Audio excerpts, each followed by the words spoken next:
Hello and welcome. Today we're going to talk about the heat equation solution with a no flux boundary condition. All right, so what do we mean by this? Okay, as before, we have our heat equation, which is our first element to any PDE, which is just partial of U with respect to T, is equal to K partial of the second partial of U with respect to X. Okay, and the other component is we need a boundary condition. In this case, our boundary condition is going to be no flux. And recall that Fourier's law states that the flux, this is heat flux, is going to be some negative with some constant of the temperature gradient. So if there's some gradient in temperature, the heat flow will go from high temperatures to low temperatures. Okay, so now if we want no flux at the boundaries, what we're saying then is that the partial of U with respect to X at X is equal to 0 or L for all time is going to be 0. Okay. So, and that corresponds to the case where we have our bar like so, goes from X is equal to 0 and X is equal to L. And what we have here is flux is 0 here and the flux is 0 there. And inside the bar, of course, heat can flow either way, but none of it can escape through the ends. Okay, so the meaning of this is no heat or energy can escape through ends. So we also call this an insulated boundary.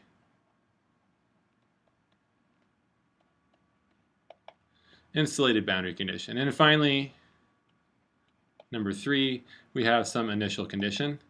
And we're just going to set that equal to some generic f of x. All right. So that's the idea. So how do we solve this? Well, what we do, the method is separation of variables.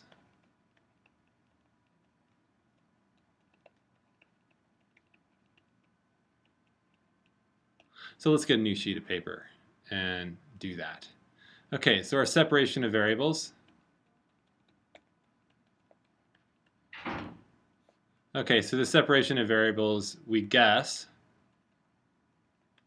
that u of x of t is actually going to be a function we'll call p of x, q of t. All right, so it's going to be a product of two univariate functions, and we want to find out how this works.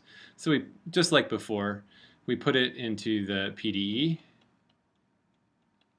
and we get p of x, the partial of q with respect to t, is equal to k times q of t is equal to the second partial of p with respect to x. Okay? And then we separate this out and we get, just as before, 1 over k times q these should be regular derivatives, just a notational thing, but because these are univariate functions, we only have them be regular derivatives. So I'll just rewrite that there. And that's equal to, on this side, 1 over p times the second normal derivative of p there. And we know because this is a function only of t, and that's only x, we know that this has to equal some constant. Two functions of different variables, if they're equal, have to equal some constant, 0 or otherwise. Okay, so let's find out what, just like before, we say now p double prime, and that's just going to be this derivative, is equal to the negative lambda of p. And we know that this comes with boundary conditions that state that p prime now at 0 or p prime at L are going to be 0. And that's that no flux. Okay. So what kind of solutions is this? We know that P has some sort of sine and cosine solution. C1 cosine square root of lambda x plus C2 sine square root of lambda x. All right, and then we apply this boundary condition here. So we need to take the derivative. P prime of x then is negative C1 sine of square root of lambda x plus C2 cosine square root of lambda x. All right, and then we're going to multiply the whole thing by a square root of lambda. That doesn't really matter. We just know that if I take P prime at 0, it has to be 0. So I apply this condition, and if I put a 0 into this cosine here, this is going to be 1. So this would imply then that C2 is equal to 0. So we have our P function then has to be of the form now cosine lambda, square root of lambda times x. All right, so the next question is, what is lambda? We get that from the other boundary condition. We get that from P prime at L. We know that that has to be equal to negative C1, and that's this part right here, sine square root of lambda evaluated at L, and that has to be 0. So what values of sine of lambda will produce that at that value? We know that square root of lambda then times L has to be n pi. Just like before, we can solve for lambda then, or square root of lambda, which is just going to be n pi over L. Okay, looks good. So lambda then is just like before, n pi over L quantity squared. So those are our two things, and we call that the spatial frequency.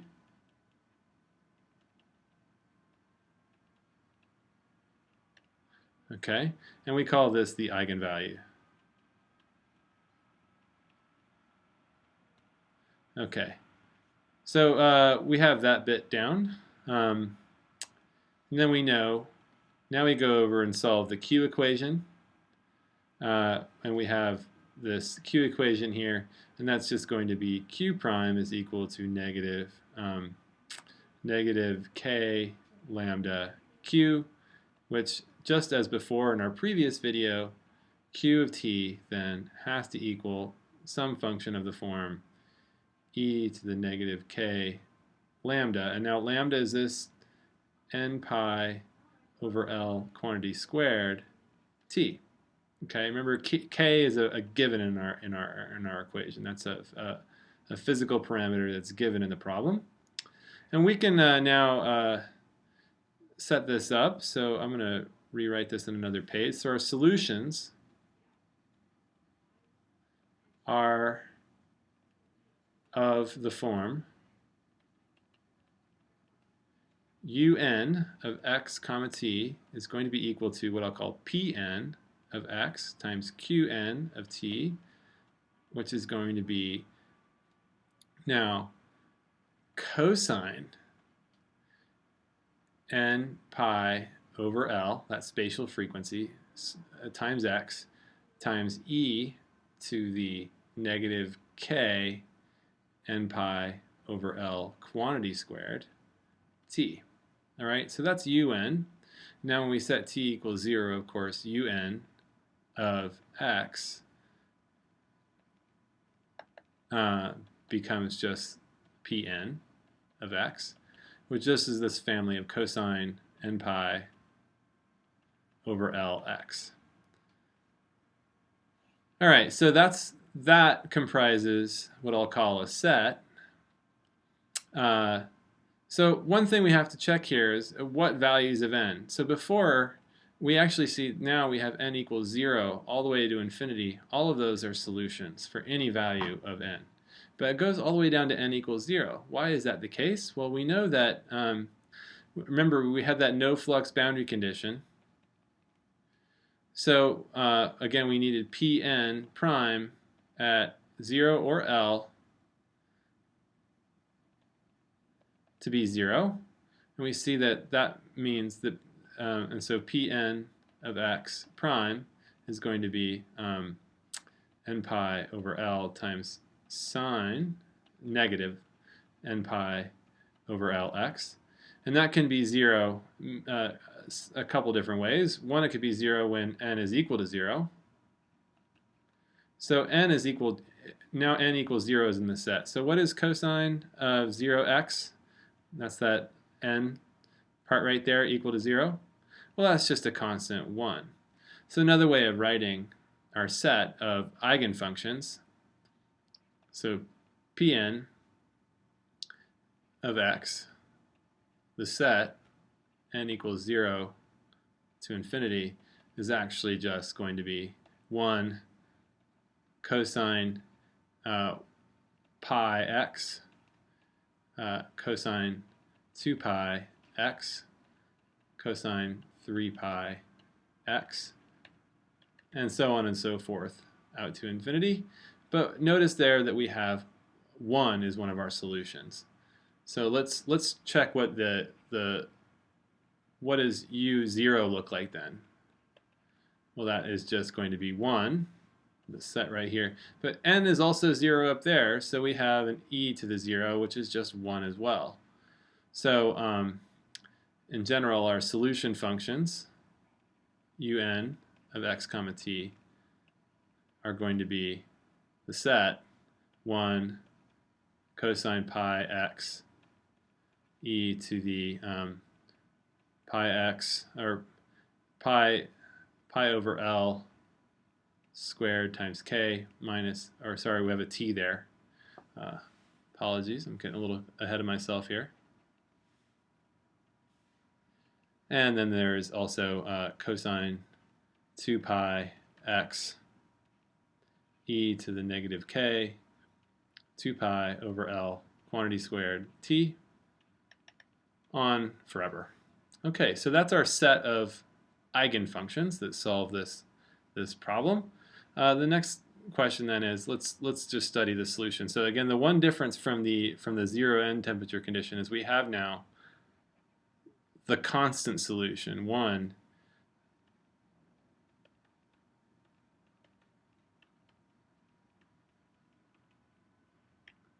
So that's the one difference from the 0 temperature boundary conditions, is that now with a no flux boundary we have a constant solution.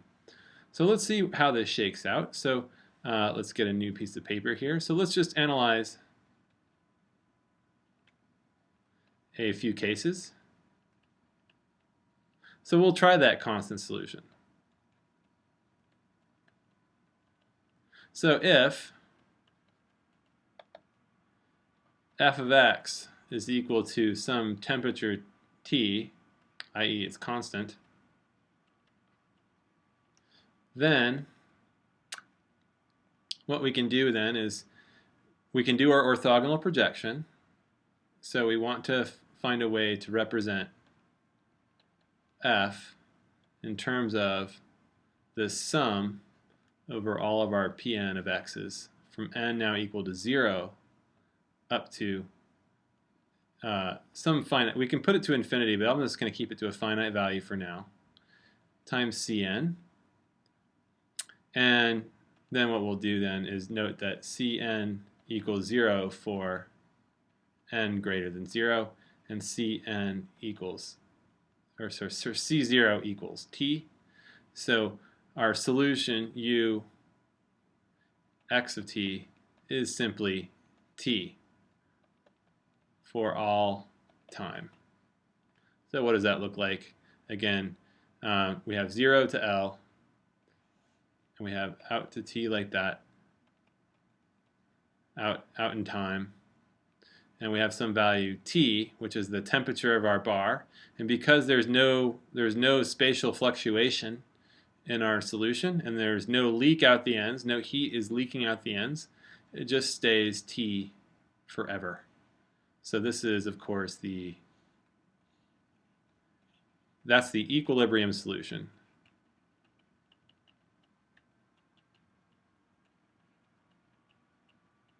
And why is that true? So again, if u of x of t is equal to t, then of course when we put it into our PDE,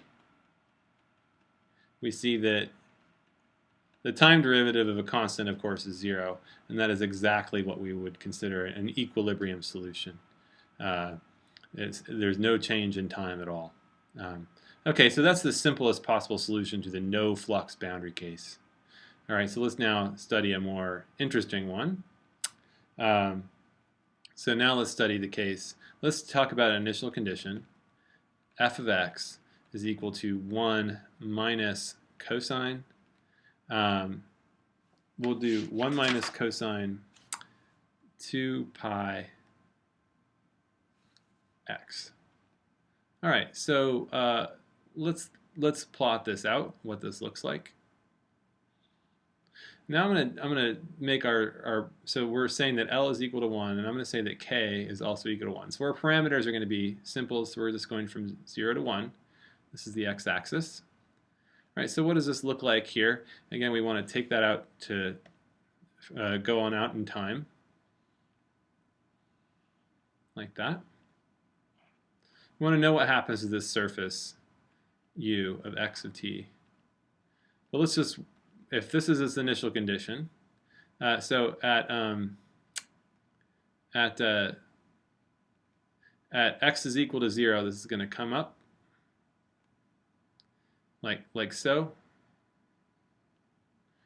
and then so what does cosine look like? It looks like this, right? Over the course of 0 to 1. So we're taking the negative of it and then adding 1 to it. So it's just going to come up like that and then go back down like that. All right, so it'll be 0. So it'll be 0 at the boundaries. So if this were a 0 endpoint boundary condition, then we would satisfy that. But we're not dealing with that. We're dealing with a no flux boundary condition. So we want to find out what happens to this solution. What happens as we go forward in time?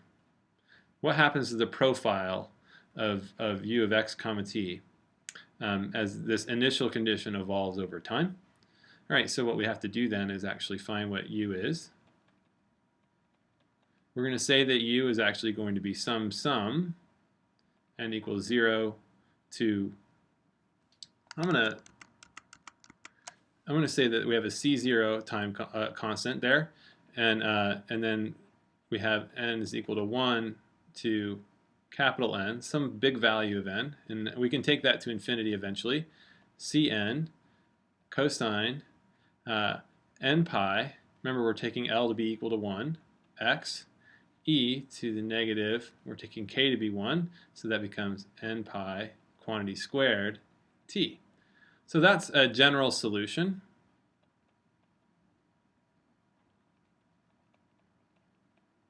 But we know that the CNs we can get through orthogonal projections, so it's going to be f comma cosine n pi x all over the inner product of cosine n pi x cosine n pi x together. All right, so let's rewrite that again. That's 1 minus cosine 2 pi x. That's f right here. We're substituting it in.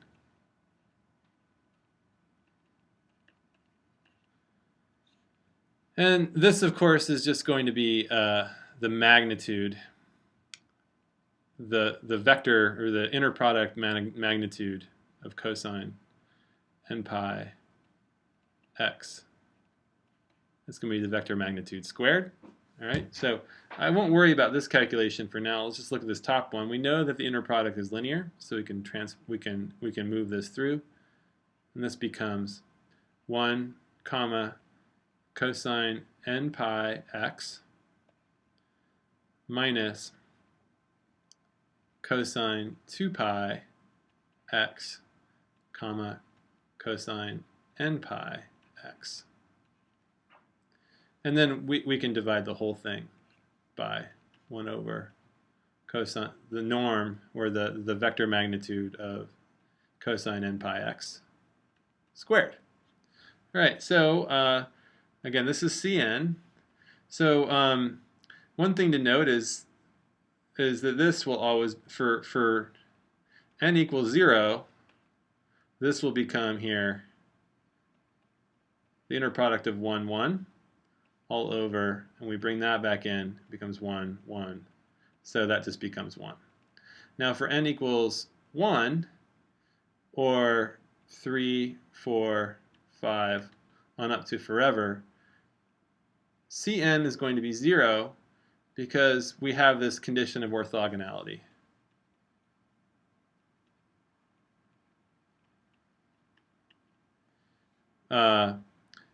But Cn C2, this particular function is going to be then, we have that minus sign there, so it's going to be cosine 2 pi x, cosine 2 pi x, all over the same thing, cosine 2 pi x, cosine 2 pi x. All right, and that's clearly, whatever the numerator is the same thing in the denominator, and so we have a negative sign there, so we just get -1. And we could have guessed that from the beginning, but I wanted to go through an exercise of just showing you that. So we see that u of x comma t is going to be 1 minus cosine.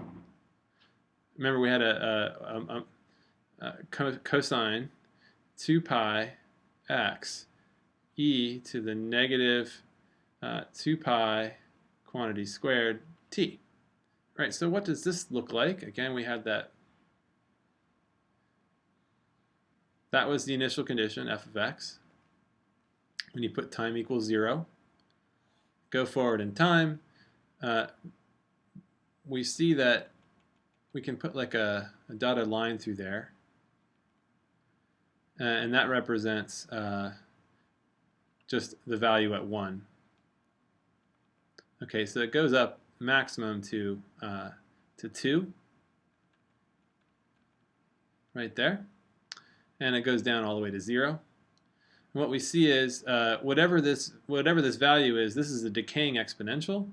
So for values that are above, so when cosine is a positive, or so when cosine is a negative number, we put a negative there, it becomes a positive, and so that's going to create a decay down like that.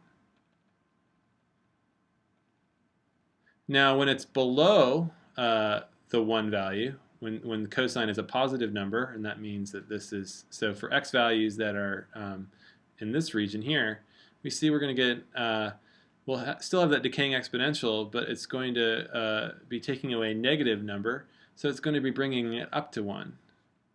So this is a little hard to draw, but eventually what's going to happen though is this whole term here is going to go to 0. And so limit as t goes to infinity of 1 minus cosine 2 pi x e to the negative 2 pi quantity squared t is just going to be 1. And we're going to go back to that equilibrium solution.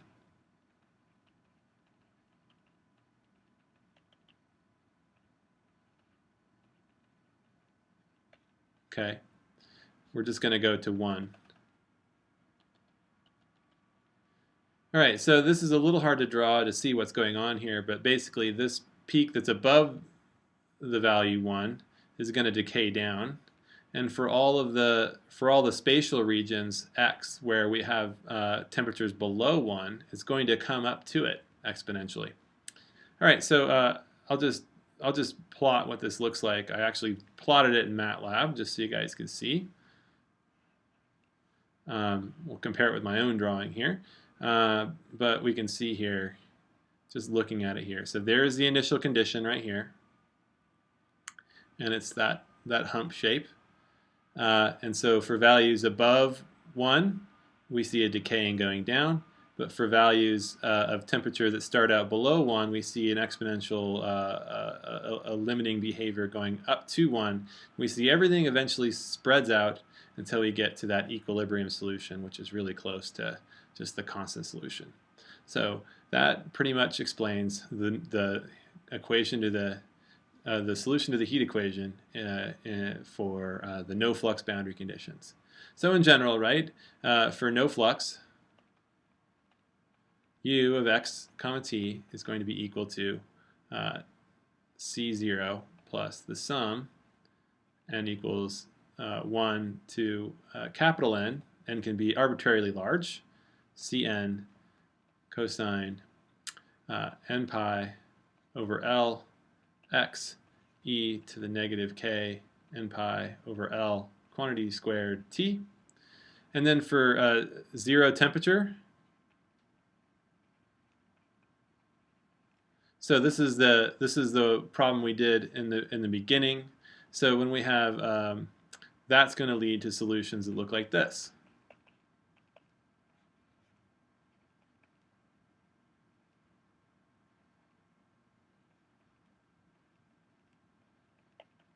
We had the sine as our function.